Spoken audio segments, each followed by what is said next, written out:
День добрый, панове! Вёска Ваўкалаты, Духшыцкі район, Витебская область, Республика Беларусь. Вось кажуць, паважанае панства, што назова гэтай вёскі Ваўкалаты мае балцкія карані. І па-балцку Ваўкалата гэта значыцца, што балоцістая мясцовасць. І тут, кажуць, калісьці, панове, былі такія балаты, такая дрыгва была, не прайсці, не праехаць. Каб сюды дабрацца, дык трэба было вось кладкі класці ды гаці гаціць. Ну і хтосьці калісьці нагаціў тут гэтыя гаці, паклаў тут кладкі. І сёння мы, панове, па Ваўкалатах можам прайсці, нават не замачыўшы сваіх калош.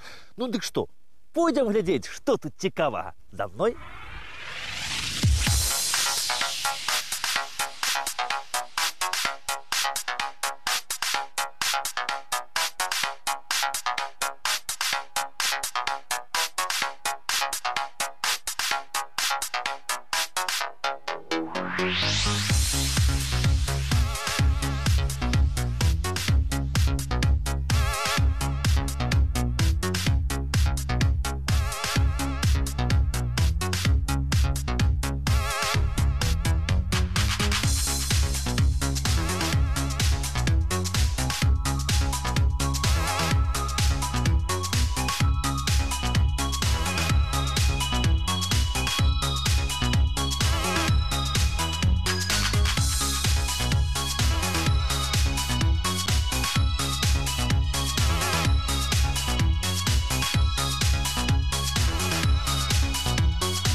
Ну, гісторыі, панове, пра ўзнікнення вёскі тут вельмі шмат, што хопіць на 10 вёсак яшчэ. Вось расказалі ж такую легенду, што тут стаяла хатка, значыць, на балотах, і ў ёй жылі, у этой хатцы жылі две сястры. Ну, якраз у зімні час недзе да іх нехта ў дзверы пачаў так грукацца. А была Піліпаўка якраз, ну, ваўкі, калі, значыцца, веселі ваўчыны. Дык яны падумалі, што гэта ваўкі, дык кажуць, не адчыняй, не адчыняй, гэта воўк калоціць. Ну, а гэта жаніхі былі, дык яны пашлі расказалі па ўсім воўк калоціць гэтую гісторыю. Так гэта месца і пачалі зваць Ваўкалаты. Воўкі калоцяць. А яшчэ, панове, кажуць, што раней гэтую вёску звалі не Ваўкалаты, а Ваўкалапа. Кажуць, што калісь тут вельмі шмат ваўкоў на балоце гэтым вадзілася. Ну і быў тут адзін паляўнічы такі, якога звалі Воўчая Лапа, Ваўка Лапа. Ну і ён, кажуць, на ваўкоў хадзіў без стрэльбы, без нічога, так лавіў іх.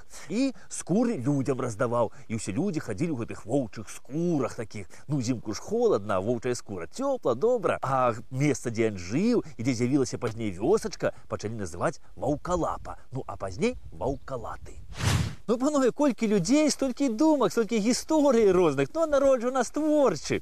Ну, і вось не магу яшчэ адну вось такую людскую думку не расказаць пра паходжанне гэтай вёскі. Калісьці вось тут на гэтым грудзе сярод балот жылі людзі, якія цэлаю вёскаю маглі перакідацца ў ваўкалакаў. Перакінуцца, кажуць, у ваўкалакаў і носяцца тут па ўсяму наваколлю ўсю ноч. Ну, а суседзі ж бачылі ўсё гэта, ведалі, хто гэта такія. Таму гэтую вёску іхнюю, іх усіх так і называлі Ваўкалакі. Ну, а пазней уже пачалі зваць вёску Ваўкалаты. Ну, і вось паслухайце, што пра Ваўкалака кажа міфалагічная даведка. Міфалагічная даведка. Ваўкалак – персанаж славянскай міфалогіі. Пярэварацень – чалавек, які мог набыць аблічча воўка. Паводле паданняў, ваўкалакі дзяліліся на дзве групы. Да адной групы адносіліся ваўкалакі, у якіх людзей ператваралі чараўнікі. Такія ваўкалакі людзям не шкодзілі.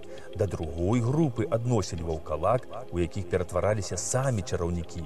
І вось вобраз ваўкалака звязаны з абрадамі перапранання людзей у скуры жывёл, якім пакланяліся. Пра гэта таксама сведчыць уяўленне, што людзі ператвараліся ў ваўкалакаў толькі на пэўны час, а потым зноў набывалі чалавечае аблічча. І вось у слове, панове, пра паход Ігаравы гаворыцца, што полацкі князь Усяслаў-чарадзей ноччу ваўком рыскае. Кажуць, што наш Усяслаў-чарадзей мог ператварацца ў ваўкалака. І, кажуць, ператворыцца ў ваўкалака, аббяжыць усё полацкае княства, паглядзіць усё добра там, і раніцай зноў у чалавека перавернецца. Ну і вось кажуць, што чараўнікі, вось як рабілі яны. Яны заходзілі ў нейкае такое месца воўчае, каб ніхто не угледзеў з людзей. Застрыкалі ножы, значыцца, лязом уверх, вось у зямлю, а ці ў купіны на балоце. і праз гэты нажы, сказаўшы нейкія чароўныя словы, куляліся і ўжо ваўкалакам беглі па лесе. А пасля прыбягалі назад і зноў куляліся праз гэтыя нажы і ўжо чалавекам станавіліся. Але калі вось хто угледзець людзей, падцікуе гэтую справу, ды адзін з нажоў гэтых схавае, возьме ці памяняе месцамі, то той уже тады так ваўкалакам усё жыццё сваё і прабегае. Але, панове, былі такія выпадкі, калі чараўнік перакідаў чалавека ў ваўкалака, і той бегаў ваўкалакам па лесе да таго часу, пакуль гэта чараўніцтва не сканчалася. І вось расказваць, паважанае панства, што тут недалёка жыў адзін такі чалавек. О, і ён бегаў ваўкалакам так. І вось калі ён стаў ужо пазней чалавекам, дык ён шмат чаго вось людзям расказаў пра гэтае сваё жыццё ваўкалачае. Але ён, паважаны, даўно памёр.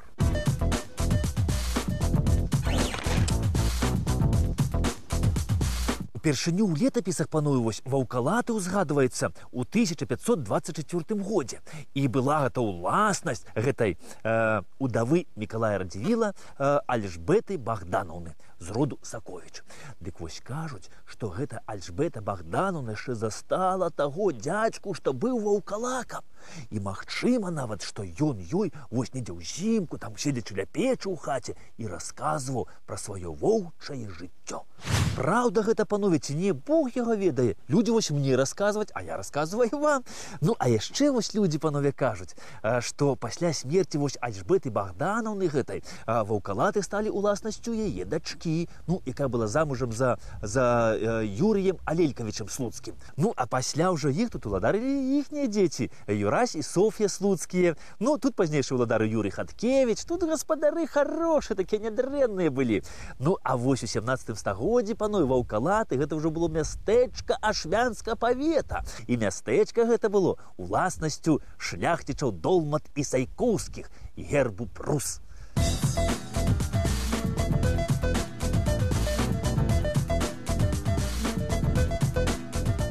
А найбольш вядомым, панове, з гэтага шляхецкага роду Долмат і Сайкоўскіх гэта быў падкаморы ашмянскі Ян Долмат і Сайкоўскі. Ён, так сказаць, ну не надта быў багаты. У яго было адно мястэчка вось гэтага ўласнасці, гэта вось ваўкалаты. Затое, панове, ён быў багаты сваімі дзецьмі. У яго было 2 дачкі і аж 6 сыноў. Это, панове, шчасце. Ну і вось калі Ян Долмат і Сайкоўскі памёр, то ягоны старэйшы сын Ян, ну, пры дапамозе братоў і сясцёр, у памяць аб бацьку, вось тут у 1624 годзе у ваўкалатах пабудаваў касцёл. І асвяцілі яны касцёл у гонар Яна Хрысціцеля. Але той касцёл, панове, які пабудавалі Долмат і Сайкоўскія, ён вось не захаваўся. Але захавалася званіца, якую пабудавалі Долмат і Сайкоўскія крышку пазней. І вось гэтая званіца і сёння сваімі нябеснымі галасамі заклікае жыхароў да імшы.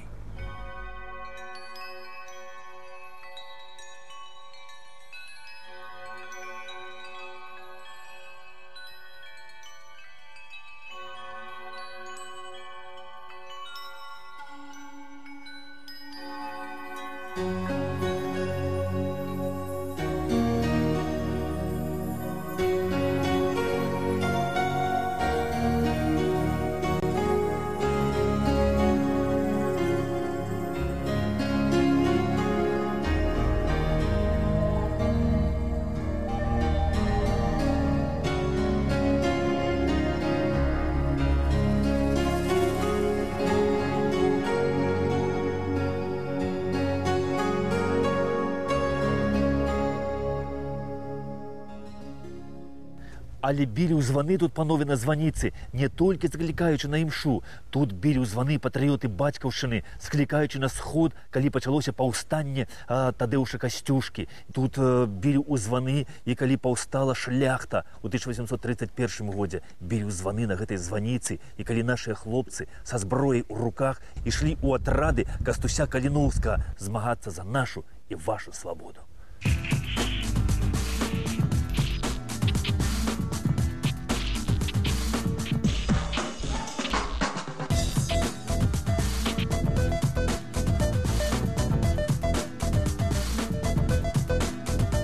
Смет.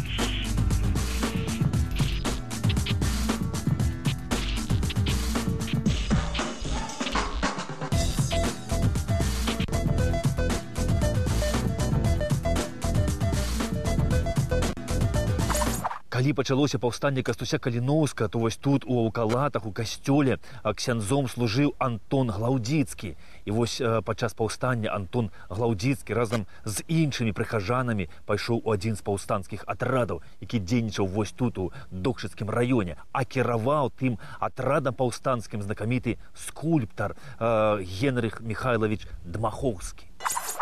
Энцыклапедычная даведка Дмахоўскі Генрых Михайлович нарадзіўся 14 красавіка 1810 года ў Вільні, удзельнік рэвалюцыйнага руху на Беларусі, Літве і ў Польшчы, са шляхецкай сям'і з традыцыямі асветніцтва і вызваленчай барацьбы. Скончыў Віленскі універсітэт, удзельнік паўстання 1830-31 году. Пасля разгрому паўстання эмігрыраваў у Францыю, дзе рыхтаваў новае паўстанне.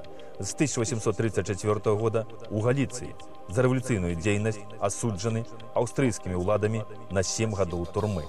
З 1841 па 1851 год вучыўся і працаваў у Парыжы.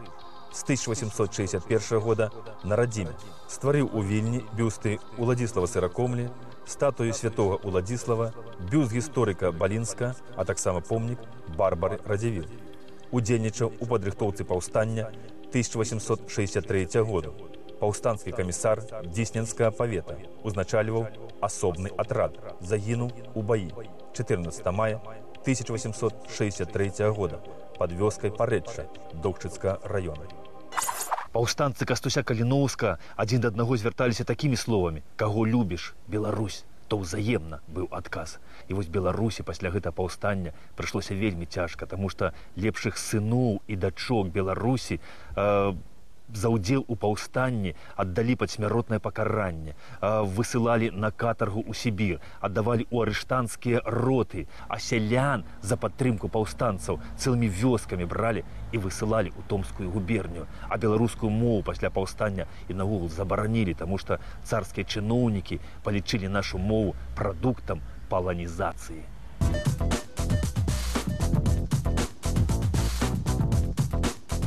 І вось навучальных устаноў пачалі звальняць настаўнікаў беларусаў і палякаў, а замест іх сюды прысылалі з расійскіх губерняў настаўнікаў. І вось у Аўкалатах была народная вучэльня, якая адчула ўсе гэтыя перамены на сабе. І вось народная вучэльня гэта была адчынена яшчэ да паўстання ў 1859 годзе. А ў 1886 годзе ўжо ў гэтай вучэльні вучылася 30 дзетак. І ўсе гэта былі хлопчыкі, 30 хлопчукоў вучылася. А яшчэ на той час, вось напрыканцы 19 стагоддзя ў Аўкалатах было 2 ветракі, стаяла карчма, ну і касцёл.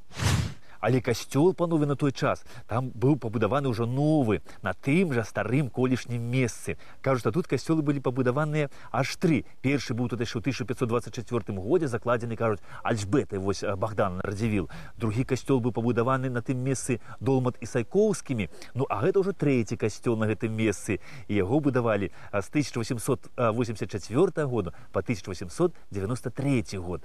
І асвечаны ён быў віленскім біскупам Звяровічам. Касцёл пабудавалі ў такім псеўдабарочным стылі з бутавага камню, і ён з'яўляецца помнікам архітэктуры канца 19 стагоддзя.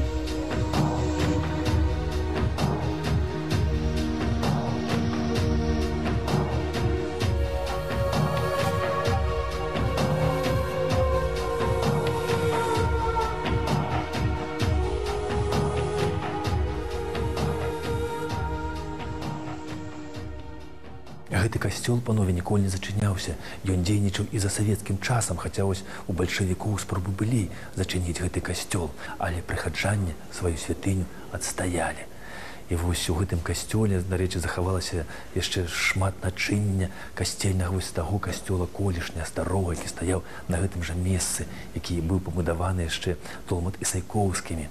Дарэчы, тут захаваўся яшчэ арган старажытны, які іграе сёння, так як і колісь. Сюды ўжо больш за 100 гадоў прыходзяць людзі, каб звярнуцца з удзячнасцю і з просьбаю да Спасителя і не злічыць, колькі такіх малітваў узнялося з гэтага касцёла. Як жаданы Христос нам на свет приходить, нашу сяне ясный на землю сходит.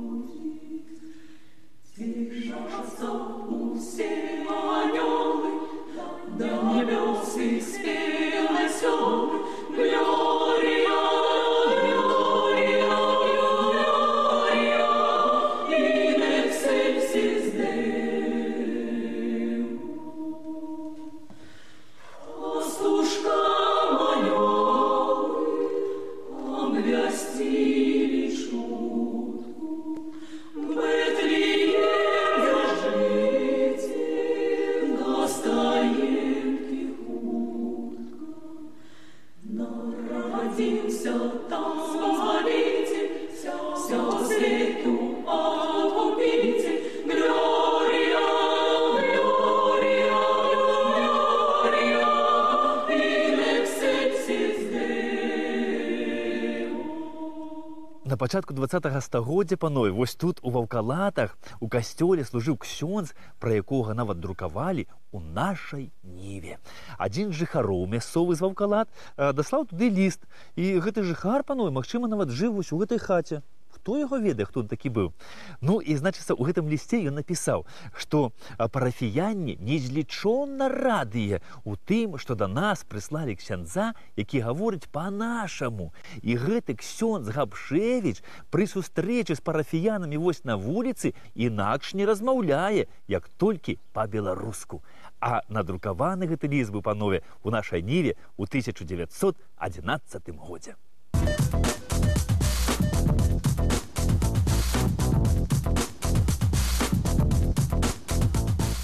А вось за 5 гадоў, панове, да таго, як вось у нашай Ніве з'явіўся гэты ліст пра ксяндза, вось тут у Ваўкалатах нарадзіўся малы хлапчук, якому пазней за любоў да Беларусі прыйшлося па гэтай зямлі вось прайсці вельмі цяжкімі шляхамі.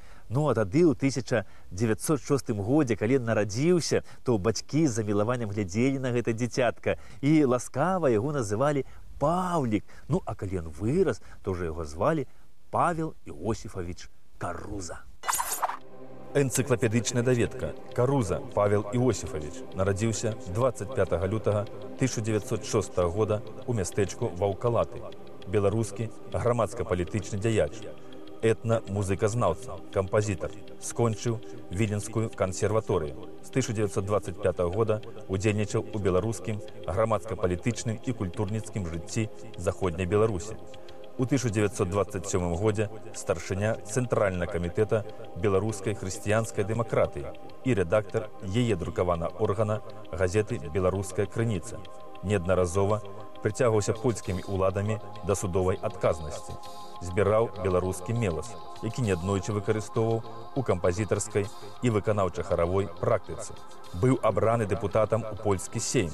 У 1934 годзе пераехаў у Мінск, дзе адразу ж быў арыштаваны і высланы на Салаўкі. Пасля 13-гадовага тэрміну зняволення у 1947 годзе вярнуўся на Беларусь. Праз 2 гады быў зноў арыштаваны і высланы ў Сібір. Пасля рэабілітацыі у 1957 годзе вярнуўся ў Вільнюс, аўтар камернай сімфоніі, заснаванай на беларускім меласе, а таксама песень на словы Янкі Купалы, Якуба Коласа і другіх беларускіх паэтаў. Павел Каруза ў сталінскіх лагерах адмучыўся 21 год. І за гэты час ён не злобіўся на свой лёс, на людзей. І, галоўна, не страціў гэта жаданне займацца сваёй любімай працай, пісаць музыку, збіраць беларускі фальклор. І неаднойчы ён прыязджаў вось сюды, дзе прайшло яго дзяцінства, каб пахадзіць па гэтых дзіцячых мясцінах, пахадзіць па гэтым старым панскім парку і пастаяць ля гэтых векавых ліп. Пасля Долмат і Сайкоўскіх паноў вось тут у Ваўкалатах уладарылі Бжастоўскія, Аскеркі, паны Шышкі. Ну а апошнімі уладарамі гэта былі паны Васілеўскія. І вось у пану Васілеўскіх тут у парку вось якраз тут стаяў свой палац, які, дарэчы, быў знішчаны толькі ў 80-х гадах мінулага стагоддзя. І ад усёй сядзібы Васілеўскіх у Ваўкалатах у старым парку захаваліся толькі дзве гаспадарчыя пабудовы.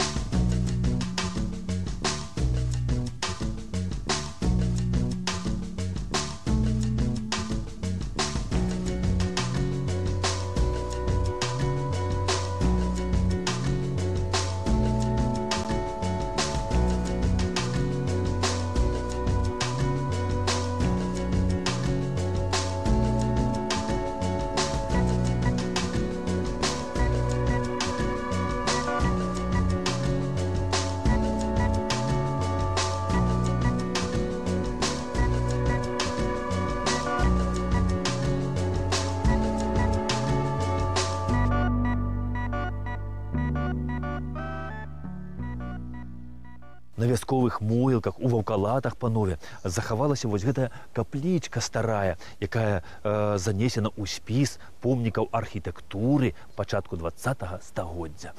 А яшчэ тут на гэтых могілках вясковых у Ваўкалатах ёсць пахаванні амаль 100 жаўнераў. Яны ўсе загінулі ў 1920 годзе падчас грамадзянскай вайны. І вось што цікава, што сярод гэтых 100 вядомы прозвішчы толькі 4, а ўсе астатнія незнаныя, невядомыя, чыесьці сыны і браты, якіх так і не дачакаліся з гэтай вайны.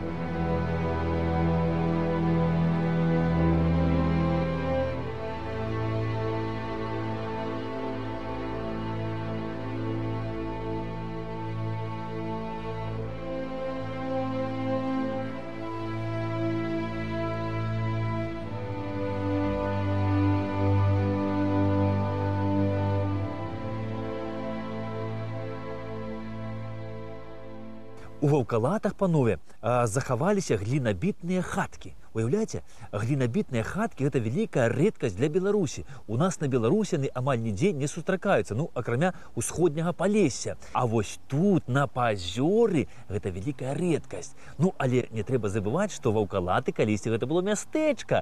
Ну, а ў мястэчку жылі розныя майстры. І тое, што яны былі вялікія, за іх гаворыць іхняя праца. Вось гэтыя глінабітныя хаткі, якія з тых часоў амаль не змяніліся. І вось тут, напрыклад, была карчма. І ў гэтай карчме хлопцы на святы, ну, выпівалі па чарцы, ну, а яшчэ тут ігралі мясцовыя музыкі, а таксама спяваліся добрыя беларускія песні.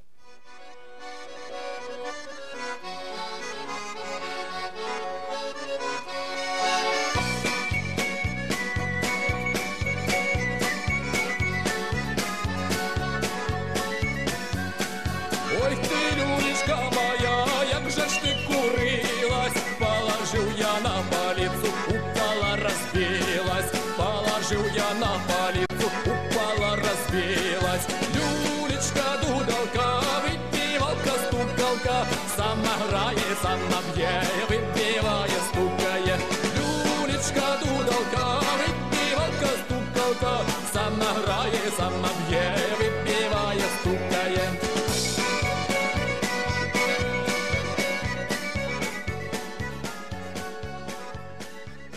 Ваўкалаты, панове, гэта вельмі чыстенькая, акуратная вёсачка. Тут усё вымецена, усё чыстенька зроблена. Таму што тут захавалася вельмі добрая колішняя традыцыя. Раз на тыдзень выходзіць у нядзелю раніцай на вуліцу і падмятаць сваю вуліцу і свой двор прыбіраць. Таму што у нядзелю вось людзі і свае, і з іншых вёсак ішлі да касцёлу, і каб было не сорамна за сваю вуліцу і за свой двор. І вось гэта традыцыя, як завялась калісьці пры панах, так яна тут існуе і па сённяшні дзень. І вось было б добра, каб і ў іншых нашых вёсках быў такі добры звычай.